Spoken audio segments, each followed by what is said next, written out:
Hey Spoonie Stars, welcome or welcome back to my channel. It's Effie. In today's video, I'm going to spill the tea on my experiences with hair loss and hair thinning due to rheumatoid arthritis and the medications used to treat it.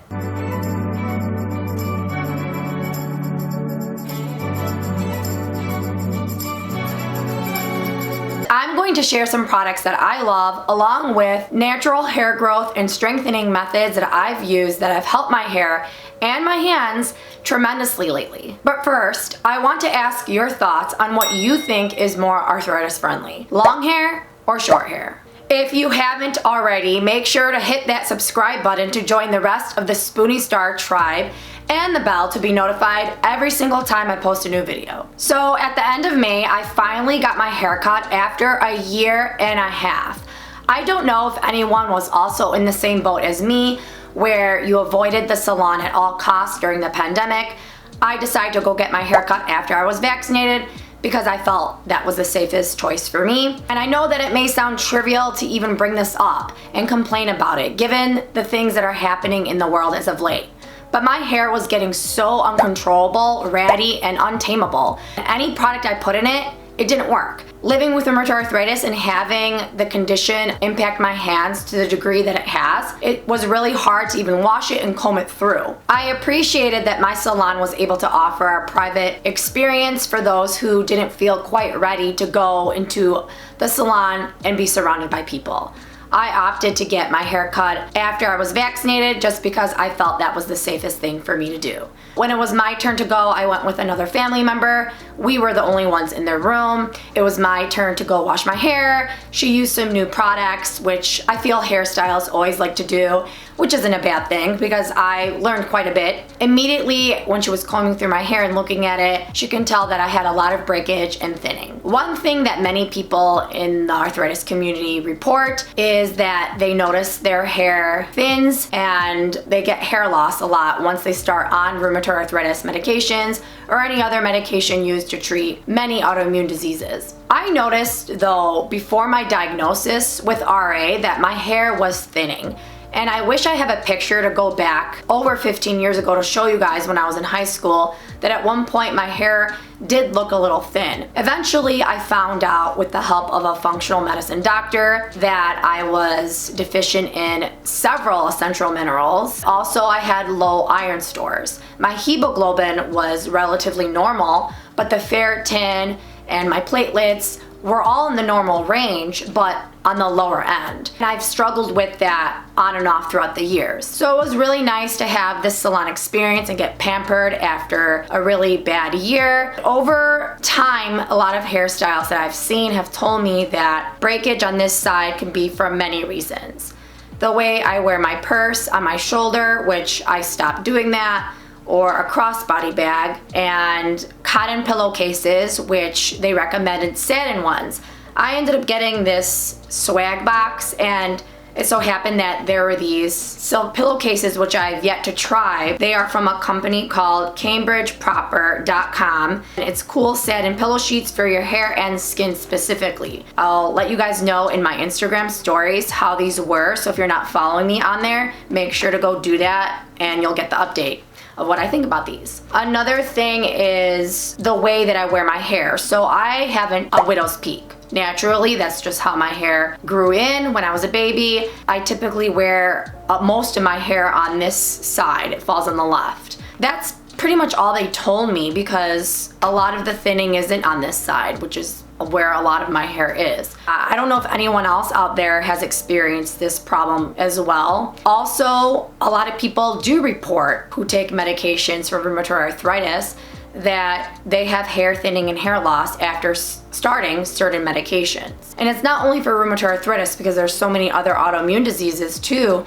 that experience the same thing with medications. I have to say that prior to my diagnosis with RA, I noticed that my hair was thinning. That just brings me back to my earlier point where I said hair thinning and hair loss due to rheumatoid arthritis and medications, because I don't think that medications are the sole reason or cause, because when you live with RA, it's an inflammatory condition that can affect the whole body. I know for me personally, when I started working with a functional medicine doctor, they found that I was deficient in several essential minerals. After I got diagnosed and I was put on medication, I started Enbrel, and here's a picture of what my hair looked like back in 2008. My hair was a lot thicker then, longer, and voluminous, so you can tell the difference between how it is today, which is not that bad, but I can just tell you guys right now that my hair was a little different.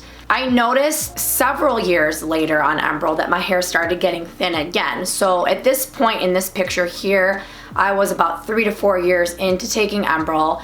I was doing pretty well too. I was seeing my functional doctor and other doctors, working out regularly, and everything seemed to be relatively controlled and balanced. Then when Enbrel stopped working and I started getting into more flares, I switched to Humira, the same thinning issue appeared. I also noticed on Enbrel that my hair was falling out a lot, and this had to do with the low iron issue that I had, and that was pretty bad a while on Enbrel. I was taking different iron supplements that didn't seem to work.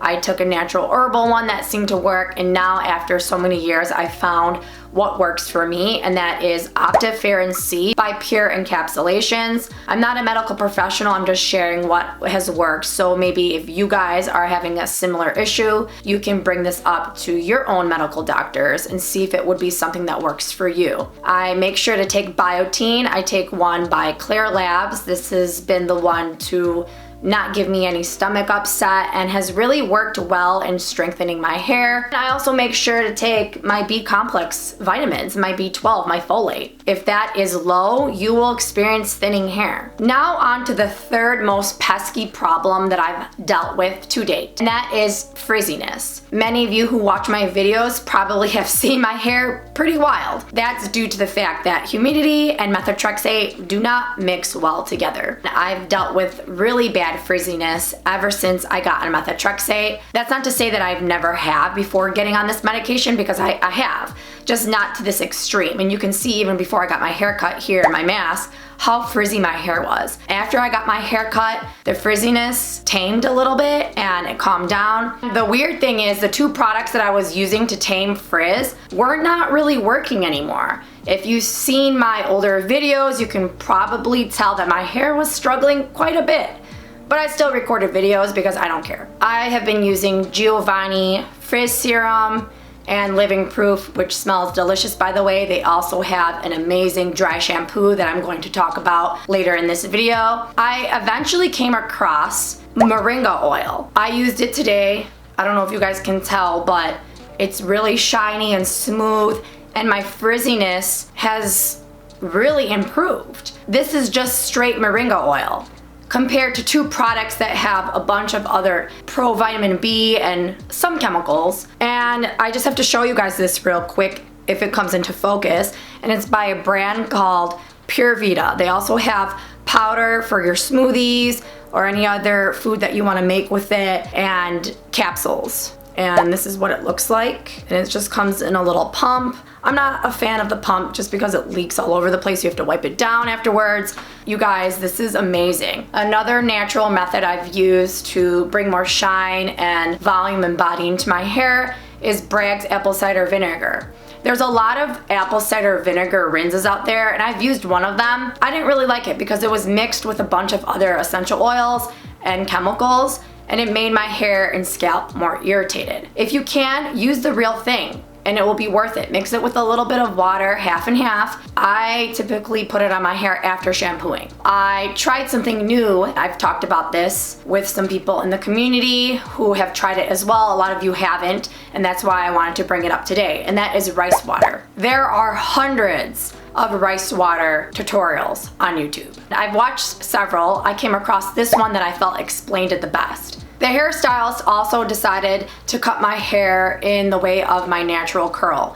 Right now you see my hair a little more straight. That's because I combed it out and blow dried it. Typically it is wavy. So that really helps. She said that by cutting it in the way where your natural curl goes, when you air dry it, it will just look like you styled it, which is exactly what I'm going for, because in the summertime, I just like to throw on some spray and product. I don't even blow dry my hair half the time unless I'm going somewhere and I need it to look more nice, or if I'm recording a video and I don't want my hair to look wet and like I just got out of the shower. Even in the winter time, a big helpful tip that I learned throughout the years is to have my hair air dry for about 15 minutes and then blow dry the rest. That not only helps your hands and your elbow and your upper body, because I actually have elbow damage. It's bone on bone here too, so I have to find creative ways to not put a lot of strain. Another helpful thing is finding a lightweight blow dryer. I have one from Baby Bliss Nanotechnologies, I believe that's what it's called. I got it several years ago. It's medium weight, it's not perfect. I was using a travel size blow dryer, which was really light, every day for a while, and eventually died on me. I don't think it was able to handle the everyday use. Oops. The hairstylist used a very lightweight one, but it was $325.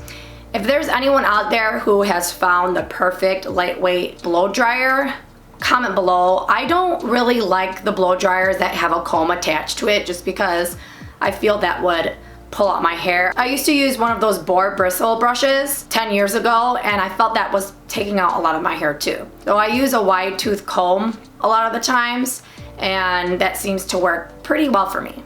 Since using Bragg's apple cider vinegar and rice water and moringa oil daily isn't always an option, I tend to use the Veda thickening spray every day. That has really helped regrow my hair here on this side that had a lot of thinning and breakage. In addition to that, I have ditched a lot of shampoos that I used to use in the past that have chemicals. Here are some of the chemicals that are said to not be that great for your hair. The natural ones, I went through a lot of trial and error to find the best one.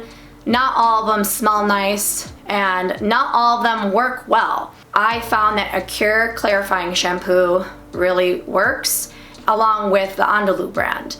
That's what I tend to gravitate towards, and I've used several throughout the years, and those are just the ones that I feel in the event that I do have to style my hair using high heat. I use a cream by Aveda called Damage Ready and a spray by Matrix called Heat Buffer Spray. Lastly, one of my most favorite products that a hairstylist introduced me to a few years ago is Tela ties. I may wear these little hair ties on my wrist, but I typically do not use them on my hair. I use this, which is really nice for the hair. It doesn't cause any breakage or anything. They come in different sizes. I have the medium, but I feel that I do need the extra strength one for the thicker hair, because this is pretty tight, and when I want it more of a loose bun or a loose ponytail, I think the other one's going to be better, which I used to have, but I, for some reason, threw out, or they disappeared on me. Lately, I ended up getting a headband, which I wore in this video. It looks like this.